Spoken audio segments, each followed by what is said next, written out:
দর্শক, আমরা এই মুহূর্তে দাঁড়িয়ে আছি নেত্রকোনার কলমাকান্দার যে বরখাপন ইউনিয়ন, সেখানে আমরা এখানে একটি প্রত্যন্ত অঞ্চলে দেখেছি যে আসলে কৃষকদের অতি সম্প্রতি যে বন্যায় যে কৃষকদের ফসলের যে ক্ষতি হয়েছে, সেই পুরো ফসলের সরকার কর্তৃক যে প্রণোদনার যে তালিকা প্রণয়ন করা হয়েছে, সেই তালিকায় অনিয়মের অভিযোগ এনে কিন্তু এই প্রান্তিক কৃষকরা কিন্তু এখানে দাঁড়িয়েছেন।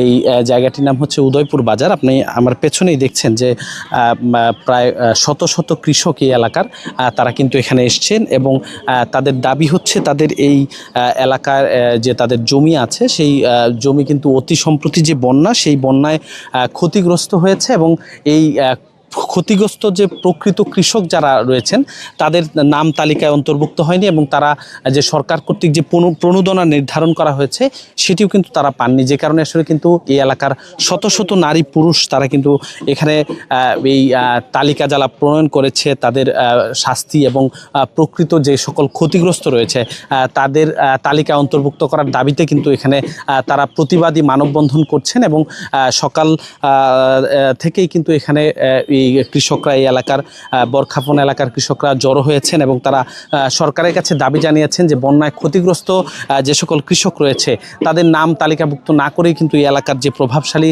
যারা রয়েছে তাদের নাম তালিকাভুক্তি করা হয়েছে এবং সেখানে স্বজনপ্রীতির একটা অভিযোগ এনেছেন এবং তারা বলছেন যে আসলে এই অভিযোগের কারণে কিন্তু আসলে তারা সরকারের কাছে এবং এই এলাকার যে স্থানীয় সংসদ সদস্য রয়েছেন মাননীয় deputy speaker barrister Kaiser Kamal, তার কাছেও দাবি জানিয়েছেন যে প্রকৃত যে ক্ষতিগ্রস্ত কৃষক যারা রয়েছেন তাদের তালিকা প্রস্তুত করে পুনরায় তালিকা প্রণয়ন করা এবং এখানে প্রণোদনা যে সরকার কর্তৃক দেওয়া হচ্ছে সেটি আবার পুনর্বিবেচনা করে প্রকৃত ক্ষতিগ্রস্তের প্রণোদনা দেওয়া। আমরা যদি এখানে একটু কথা বলতে চাই, আসলে আপনারা এখানে কেন দাঁড়িয়েছেন, আসলে আপনাদের দাবিটা কি? আমরা দাবিটা হলো যে যারা এই বন্যায় ক্ষতিগ্রস্ত হয়েছে তাদের নাম নাই, আর যারা ক্ষমতাশালী লোক এগর 8টা 10টা নাম দিছে, হ্যাঁ দিয়ে তারা এইভাবে করছে। অনেক লোক কান্দাকাটি করতেছে যে আমরা নাম নাই গিয়া, যারা ক্ষমতাশালী তারা নাম দেওয়া হয়েছে। আমরা আরেকজনের কাছে জানতে চাই আসলে কি জন্য আপনারা এখানে আজকে দাঁড়িয়েছেন এবং আপনাদের দাবিটা কি? আসলে দাবিটা হলো এটাই, বন্যায় যে ক্ষতিগ্রস্ত হয়েছে, যে সকল মানুষ ক্ষতিগ্রস্ত হয়েছে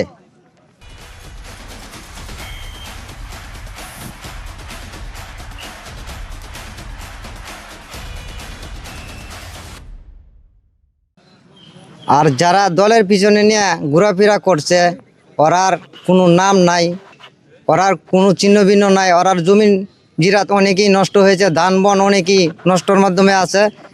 অর্থাৎ যেগুলো তালিকার মধ্যে নাম দেওয়া হয়েছিল তারা ওই লিস্টটি বাতিল করে তারা মন গড়া একটা লিস্টি দিয়ে এক পরিবারের মধ্যে 4 জন 5 জন, আর এরকম পরিবারও আছে 8টা 10টা বাইরেরও কোনো নাম নাই। এমনকি 6 কাঠা জমি লাগাইছিলাম, 6 কাঠা জমি 6 কাঠা তোলে হয়ে গেছে গা, আর 3 কাঠা জমি আদি ছিল, আদি হিসাবে রেখেছিল, খাতা পাচ্ছে না। আদি একটা গরু আছিল, এই গরুটা বেচা বাদে আমি ঋণ পরিশোধ করছি। দাবিটা হইল যে যারা প্রকৃত ক্ষতিগ্রস্ত হয়েছে ঝড় বৃষ্টি শিলাপাথরে, তারা কিন্তু এই বিলটা পায় নাই। তারা বিল পাইছে, যারা ক্ষতিগ্রস্ত হয়েছে না তারাই পাইছে, আর যারা ক্ষতি হয়েছে তারা কিন্তু বিল পাইছে না। এরপরে কিছু কিছু লোকের কাছে কিন্তু তারা টাকাও চাইছে। এমন কিছু লোক আপনি সবার কাছে জিগাইবেন, তারা টাকা নিছে, ও বরং নাম দিব কইয়া টাকা দিতে পারছে না, বিলও দিছে না। এই যে অনিয়মের কথা শুনছিলাম আমরা, এখানে আমরা দেখেছি যে মানববন্ধনে কয়েকশত নারী পুরুষের মধ্যে কিন্তু বেশ কয়েকজন নারীও দাঁড়িয়েছেন। আসলে তাদের আসলে কি দাবি দাবা, আসলে আপনারা কেন এখানে এসেছেন? আমরা আসছি, আমরা জমি তোলাইছে তালিকা নিছে, তালিকা নিলে ওখান দেখি যে আমরা নাম, তারা রাত কইছে যে আইতেছে সবারই, রাত পুরাইয়া দেখি আমরা কেউ নাই। ওখান যারায় ক্ষেত না তোলাইছে, যারা ধনী ব্যক্তি তারাই পাইছে, আর আমরা যে ক্ষেত তোলাইছে আমরা কেন পাই না। আমরা এটা লাগে মনে কষ্ট, আমরা সব তারা নেতাবিন্দুরারও কইতেছি যে আমরা যে ক্ষেত তোলাইলো আমরা কেন পাই না, আর যারা না তোলাইছে তারা ভাইতেছে। এক ঘরে 4 জন করে আমাদের ভাড়ায় এক ঘরে 7 জনে হয়ে লাইছে, কেউ এক ঘরে 3 জনে হয়ে আছে, কেউ হয়ে আছে 4 জনে, তা আমরা কেন নাই?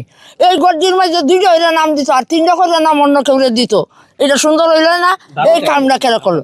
শুনছিলেন আসলে যে এখানে যে কৃষক যারা অকাল বন্যায় যাদের ফসল হানি হয়েছিল তারা কিন্তু সরকারের যে প্রণোদনা সেটি যে পুনর্বিবেচনা করে সেটি যেন আবার তাদেরকে দেয়া হয় সেই দাবি কিন্তু জানাচ্ছিলেন। তো এই ছিল নেত্রকোনা থেকে সর্বশেষ।